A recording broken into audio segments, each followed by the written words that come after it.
परभनी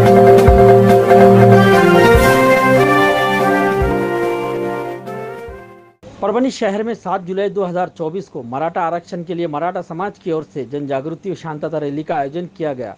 मनोज दादा जरंगे पाटिल इनके नेतृत्व में इस रैली में गांव से, शहर से, तालुका से लाखों की संख्या में मराठा समाज एकजुट होकर इस रैली में आकर अपने हक की बात की। इसी रैली में सक्कल मुस्लिम समाज की ओर से जगह जगह खाने का, पानी का इंतजाम किया गया था। मराठा बांधव के लिए परभनी के आर टावर यहाँ भी सक्कल मुस्लिम समाज की ओर से खाने का, पानी का इंतजाम किया गया था। किस तरह की प्रतिक्रिया दी है, आइए जानते हैं। इस वक्त वहां पर ज्येष्ठ नेता अतीकुर रहमान खान, वाजिद जागीरदार, इमरान भैया रूबी, इन्हीं के साथ इरफान भैया मित्र मंडल परिवार के लोग मौजूद थे।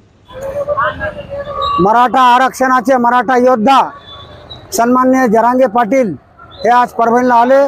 मी परभणीच्या तमाम मुस्लिम बांधवांच्या वतीने जरांगे पाटलाचा या ठिकाणी शहरात परभणी नगरीत त्यांचं हार्दिक हार्दिक स्वागत करतो। या आरक्षणाची लढाई जरांगे पाटलानं उभारली आणि मराठा समाजामध्ये जे जनजागृती निर्माण केली, त्यांना लवकरात लवकर आरक्षण मिळाला पाहिजे अशी माझी शुभकामना सर्व मराठा बांधवांना आहे।